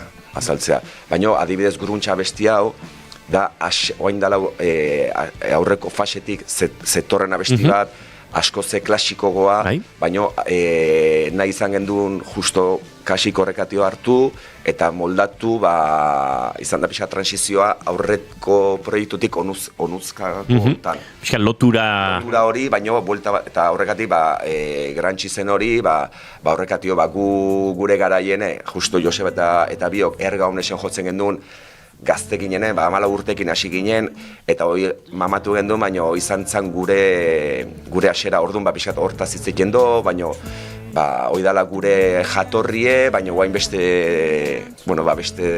epoka badala. Eta ez gela hor gehatu, ez? Eta orduan sonoridadeen dauzke pixkat bi kolorek, ez? Bai kutsu hori, grungena, baina baita ere nabaritzen dituzu beste zea batzuk, ez? Grunge-ari gara entzuten eta tarte txiki batean entzongo dugu entzuleak ere koka daitezen nolabait aipatzen ari garen mundu soniko horretan.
lanean ere topa ditzakegu ez, eta pixkat sonoridade horri edo mundu sonor hori referentzia ginez, bateria nolabait tradizionalagoak, akustikoago bat, ritmo kutsaren giro elektronikoago bat dutenak, hor ere, ez dakit, perkusio giroan ere, abaniko zabaletik jo duzu, badago pixkat, ez dakit, rock zuzenagori aipatzen zenuten, ez, iraganekoago hori, zuen iraganekoago hori, baina badago mundu sonoro berriago bat ere, eta ez dakit, ze puntutan ere maten dan, pauso hau, ez dakit, Roland Pat hori hartu, gaur entzungo dugun hori hartu, eta pixkat beste koloroietara joatzeko edo.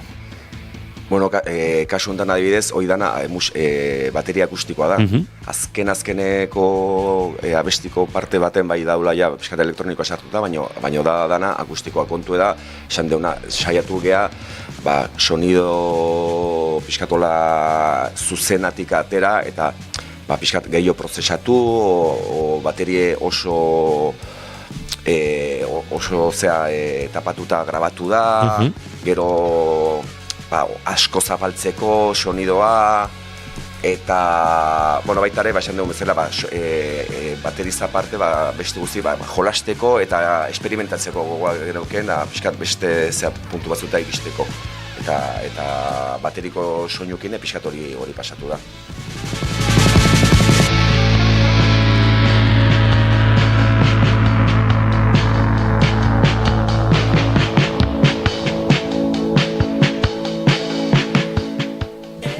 Laizzer lehenengo kantu bat eskatuko dizuegu, eta esango dugu kantu hau, guk elkarrezketa akustikoak deitzen diogu tarte honi, baina akustikotik ere ez dutenak izan ditugu hemen, ez dakit, Odei Barroso bezalako rapero bat basen gainetik errapeatzen, euki ditugu formato osoan, piano hutsean, gaur zuek eskainiko duzuena, zuen zuzenekotik oso gertu egongo den zerbait dela esan dezakegu. Laukotean defendatuko duzue nolabait lan hau, eta gutxi gora bera entzuleak entzungo duena pixka bat goxatu egin dugu gure laborategi ontera egokitzeko, baina formatoa entzungo dugun honetatik gertu, full ekip etorri zarete esan dezakegu, Joseba.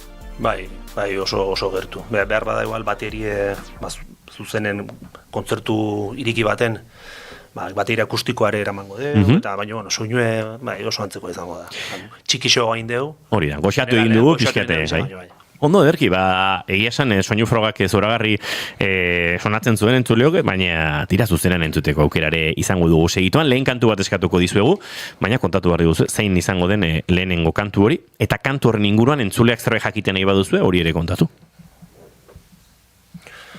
Bueno, lehenengo abesti Honesti izena do. Eta, da abesti lasaiena. Hau aurreko garaien jotzen genduen, baina bere zuzeneko kontzertutan gitarrakin bakarrik, eta bajuare sartzen genduen, baina oso minimalista jotzen genduen aurreko garaien. Eta guain, erabaki genduen grabatzea, eta, lehen esan duen bezala, beste gauz batzuk proben itun, bateri elektronikokin, bintzeten bateri diferente batekin, sinte batzuk esartu genitun, da beste kolore bat eman genion, abesti lasaie izaten jarraitzen do, baina beste abesti erdi alden ritmo pixkat esartu genion, eta nahiko politia heltu dela. Bada diskoan nolabait murgiltzeko edo datorrenera egokitzeko kantua ere, ez? Diskaren aurreneko abestie jartzeko hori ere izan zen pixkat nahi eta murgiltzen laguntzen dizulako nik uste dut. Entzuleok, hausia azalpena, Honesti entzutera, doazela gure set akustikora kideak, eta Noar Sotxalokotea osatuko da segituan.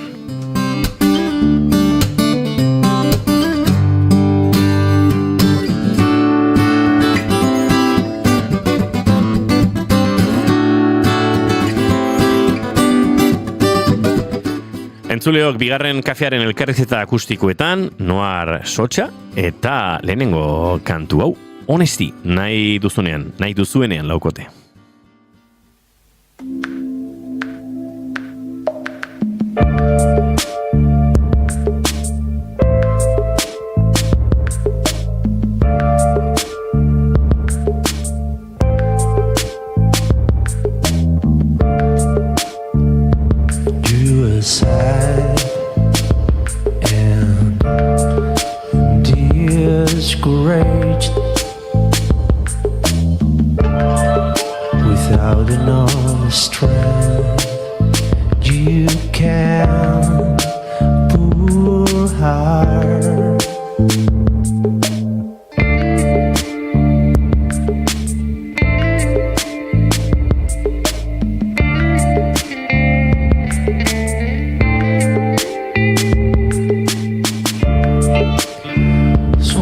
strange reason.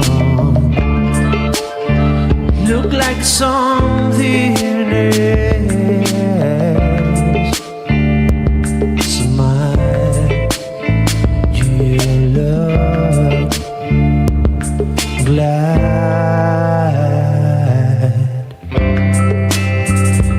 What causes this contradiction?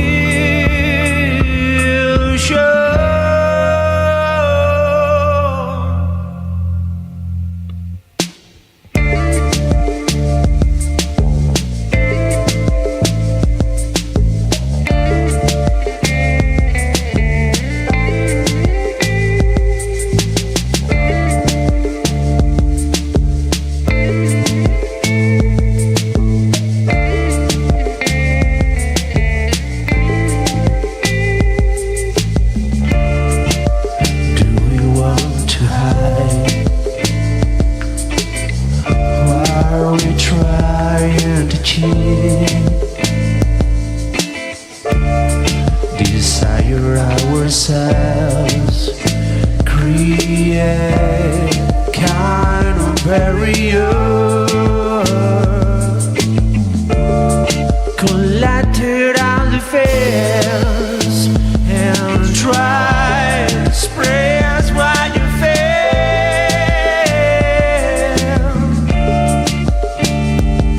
Try to bear.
Hortxe bai, jaun Andreok, lehenengoa entzun dugu, baina oraindik entrevista setean batu beharko zaizkigu Joseba eta Xabi hurbildu gugana. Oraindik bigarren kantu bat entzuteko aukerare izango dugu, ezkezkatu.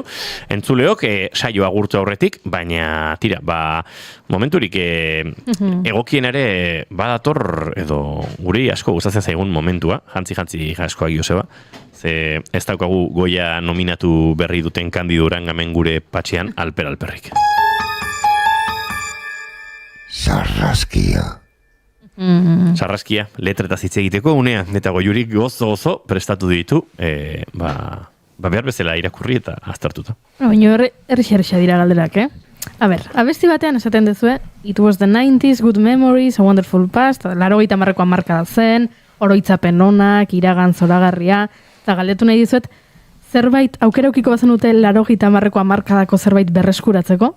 Ze izango zen? Adine. Ala, no espero. Ez da nik ere baina. 80ko estena musikala, ez dakit beste zerbait espero nuen, ez adina. Gure lehenengo taldeare ordun txe sortu zen, da, oso hamarkada politxe izan zen. Magikoa dana, deskubritu duen itun gauzpillo bat, Garai hartan aikentzen duen biziejan, ez, dana, eta guain gutxi xego. Baina hori ere, adinaren gatik da, edo garaiak aldatu direlako? Bueno, nik uste dana junta zala, ez, nik uste garaia, noski aldatu diala, ez baina ez nahiz hasiko, lehen nago asko zeo beha bizizkin, baina, bueno, tokatu zitzaigun epoka hori, gure edade horrekin, eta gure bizipanak izan ziren oso azalekok. Bestia bada nostalgiarik eta bat orduan, pixka bat. Bai, puntu hori badauka. Bale, beste gai bati helduko diote orain abesti batean aipatzen duzue What do we want to hide, ez? Zer izkutatu nahi dugu, beste batean We don't want to hide in our faults, ez? Gure akatsak izkutatu. Izkutatzearena abesti bat baino gehiagotan topatu dut, eta pixka bat horren inguruan hitz egitea nahi nuke, ze iruditu zait, badagoela gai bat diskoan zehar, ez? Eta badela, bueno, zintzotasuna edo zu zaren bezalakoa izatearena, eta horren inguruan jakin edut pixka bat gehiago, hori, zergatik izkutatzearena, zergatik zu zaren bezala azaltzearena. Bueno, azkenen, idazteko momentun, seguronez, hori guiko non burun, ez? Zezaiedan askotan, zuzean bezala adieraztea, eta nahi behintzet asko gostatzen zait, eta ez naiz zola oso errez irikitzen. Eta seguronez gauzorik goiko nituen burun, momentu hortan. Terapia modun idatzen nituen oso. Eta hirugarrena. Hemen badago kartonaiz hontan, bueno, you have tricked me again, you are the best as a character, ez da, gezurra esan didazu, engainatu nauzu, pertsonaia bezala igual honen azara, hemen aurpegi bat baino gehiago, keinuak, pertsona norbaitentzat zehazki zuzenduta dago abesti hau. Nik nahi nuen hemen, hola, salseo. Ja, bif pixka nahi zenuen. Baina, ez diot inoiz galdetu, baina askotan pitxatu izan, baina, ni izango oten naiz. Goiuri, gu hemen talde barruan ausartu ez diren galderak egiten, ojo. Bai, benetan, ez diot galdetu, baina. Gaira, abestionekin goza bat gertatu zait, plataformetan duen izena, eta letren... dokumentuetan izen desberdina da. Beraz, beste izen bat izan zuen noiz bait. Ia gure abesti guzti beste izan. Nik uste talde gehienak... Musikarik, garenak, beti hoi pasatzen da. Izen batekin hasten dira, bigarrena, o hasierakoa, o ez dakizer, nik aitortu behar dizuet, naizela bastante etxeal teiatutik egintzalea. Eta askotan, izenburuarekin hasi nahi deke kantua egiten. Segituan ikusten dut, baina batzutan gertatzen zait, bai. Kasuntan gure kasun bentzet, askotan. Eta talde askotan ikusi dut hau, Grantz izena, berezan zizena, etzan bere... Etzan izan behar... Pixka donda gruntz dauketaren izena. Pasak egero esan gendu, igual ez da txarra, berez letratan beste tituloa jarri gendun. Baina gero pentsa goen, ostras, igual erkia adirazten do nahi deuna, ez? Horrela sarraskia gaindituta legoke? Bai, zalantzari gabe. Sarraskia gaindituta, eta bigarren kantu bat eskatu horretik galetu behar dizuegu. Aipatu dugu zuzenekoan ere formatu honen oso antzeko hariko zaretela. Non ikusi izango zaituztegu etorkizunean, deia erauzatu behar diegu programatzaileei, hau da momentua zuzenekoiek erreklamatzeko edo publikoari gonbite egiteko. Bueno, igual bigarren hori ez. Zati... Oantxe ez dago ezerre, baina egia zuzeneko hori prestatzeko tarte hortan, baina intentziokin bajotzeko, baina guain ez dago ezer itxita, ez dakit oso horrexa izango danik, gurezako, ez daukegula izen bat, eta hainbeste talde eta hainbeste zera dagoen oain, orduan, baina nik uste mezidola zuzenen ikustea. Mereziko du entzuleok, baina bitartean konformatu beharko duzue, oraintxe jarraian berriz ere zuzenan ikusiko ditugulako, eta gerora entzuleok arratsaldean zehar, gure sare sozialetan elkarbanatuko dugu. Uste dut gainera bigarren kantua elkarbanatuko dugula, beraz konta eguzue zein den kantua, eta berriro ere kantuaren inguruan entzuleak zerbait jakitea nahi ote duzuen. Bigarren kantua kartonaiz da, hau... ritmo aldetik bizixigoa da. Soul puntu bat badauken, ere ustez. Soul funky bizkat. Eta, abestiren mezue, hortaz egitzein dugu, ez? Kartonaiz, faltsukeria eta hortaz egitzein du. Eta, bueno, gustatzen zaizuen. Ba, espero du gustatzea, bide batez entzule izan berrigu, streamingez ikusten gaituztenek, oraintxer arte naizela konturatu noir sotxa gaizki datzita genuela gure streamingen. Mea kulpa, bat horre sobran zegoen entzuleok, baina oraintxe zuzendu dugu. Bikote, zoazte gure set akustikora, baina mila esker ezerren aurretik, gaur gure horbiltzeagatik, bi kantu hauek mimoz eta gogoz prestatzeagatik, etzen erresa alako pista festa batean ere hau egitea, baina tira, lehen aipatu dugu full ekip etorrez ezkigu, beraz mila esker, eta datozela kontzertu horiek, eta ikus dezakula elkar kontzertuetan. Eskerrik asko zuei. Bai.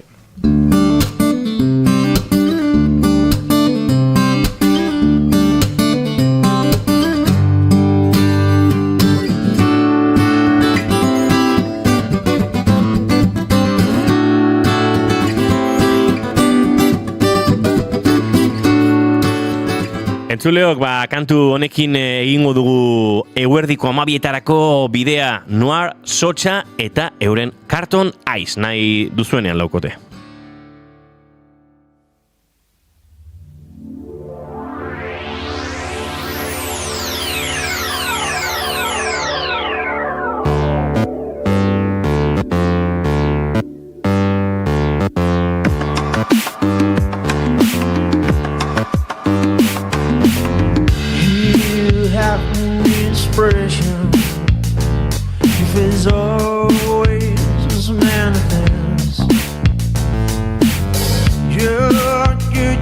Trick eyes, something good, something bad.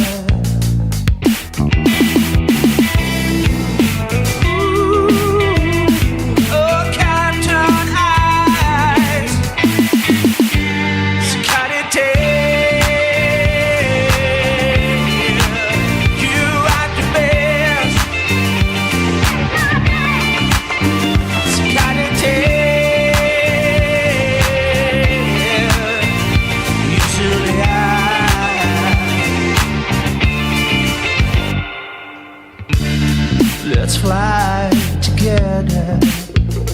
We have trembling eyes. Body's always I let myself go. You don't let me scare.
Keep Calm and Bigarren Kafea. Entzule guk agur esan behar dugu, ze iritsi dira iaia eguerdiko 12ak, eta gu hemen gaude, eneko, zubiaren etorreko zara? Bai. Kasualidadez, bai. Kasualidadez? Bai, esan nuke baietz. Kasualidadez edo esan egin dizugulako etortzeko? Bai, esan egin dira. Gu bihar hemen egongo gara, eta espero dugu entzule zuek ere emon egotea gurekin. Egunero bezala, astelenetik ostiralera bezala, naiz irratian. Bihar arte!